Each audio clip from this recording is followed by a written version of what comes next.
يا من أجبت دعاء نوح فانتصر وحملته في فلكك المشحون، يا من أحال النار حول خليله روحا وريحانا.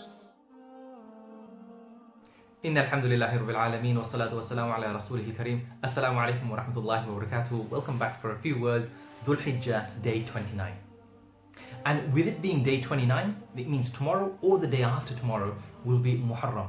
Muharram is one of the sacred months from amongst the 4 sacred months that Allah subhanahu wa ta'ala has placed in the Islamic calendar.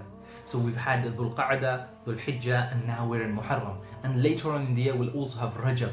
And after Dhul Hijjah comes Muharram, and we've already spoken about the virtues of Dhul Hijjah and everything that has happened inside. Muharram is another month wherein Allah subhanahu wa ta'ala has placed a lot of sanctity. And within this, there is one specific day wherein we Muslims, we need to be prepared. And that is the 10th of Muharram. Rasulullah sallallahu alayhi wa sallam is walking along in the streets of Medina, and he is aware and he is made aware about the Yahudi, the Jews in Medina who are fasting on a particular day. On inquiry, the response is that they are fasting because that is the day where Allah subhanahu wa ta'ala made Musa alayhi salam victorious and destroyed Firawn. Meaning the day that Musa alayhi salam, he managed to pass from one side to the other side of the water, and Allah subhanahu wa ta'ala made Musa alayhi salam succeed and his people succeed, Bani Israel succeed, and destroyed Firawn and his army, and that was the end. On that day is the day which the Yahudi used to consider the 10th of Muharram. Rasulullah sallallahu alayhi wa sallam, he took it upon himself saying that he is referring to Musa alayhi salam. Now Musa alayhi salam, he is more closer to me than you. He is my brother than you, as a person who is a prophet and a person from amongst the cousins of Rasulullah sallallahu alayhi wa sallam. So every year on the 10th of Muharram, we are required to actually fast. If it's possible for us within our capacity to fast, we should fast because the rewards are huge. And we've already mentioned the rewards of the person who fasts during Dhul Hijjah, each of the days, like fasting for a whole year. And the person who fasts on the night, on Yawm al-Arafah, on the 9th of Dhul Hijjah, he will be given a reward for all his sins of the past year and all his sins of the forthcoming year to be forgiven. And then the question being amongst the ulama, what about the current year? And they say that the 10th of Muharram, this date, 10th of Muharram, whoever fasts on the 10th of Muharram, Allah will forgive his sins for the entire year. From last year to this year, to the coming year, Allah will forgive this current year.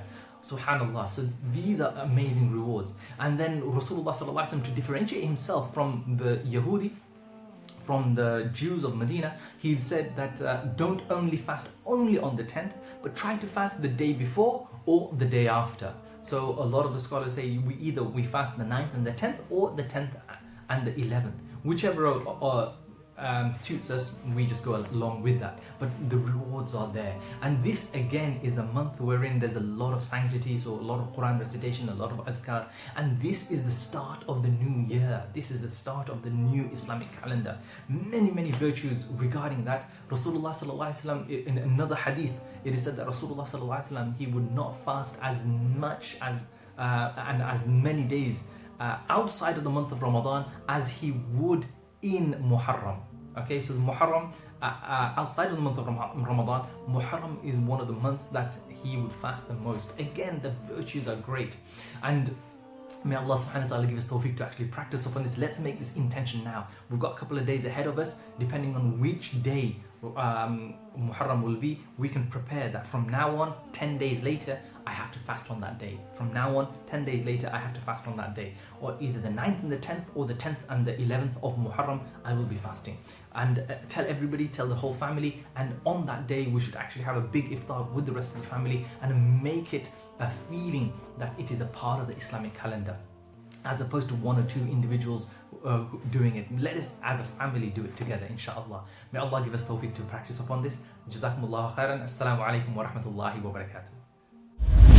يا من أجبت دعاء نوح فانتصر وحملته في فلك